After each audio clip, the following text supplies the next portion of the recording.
నమస్తే అండి. నమస్తే మేడం. రేవంత్ రెడ్డి పరిపాలన విధానం ఎలా అనిపిస్తుంది తెలంగాణలో? ప్రస్తుతానికైతే రేవంత్ రెడ్డి గారి పరిపాలన అయితే చాలా మట్టుకు చాలా చండాలంగానే అనిపిస్తుందండి.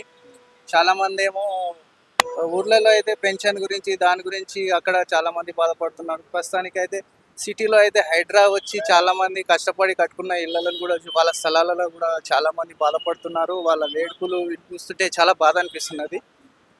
సో రేవంత్ రెడ్డి గారు ఇలాంటి హైడ్రా లాంటివి అలాంటివి కాకుండా ఇంకా ఏమైనా మంచి పనులు చేసి జనాల్లో ఆయన మంచి ఒపీనియన్ ఉంది ఆయన పైన. అలాంటివి చేస్తే బాగుంటుందని ఆలోచన చేస్తున్నాను. ఇప్పుడు ఈ హైడ్రా అనే సిస్టమ్ కరెక్టే ఉందంటారా? అసలు నిజంగా మంచి జరుగుతుందంటారా ప్రజలకి?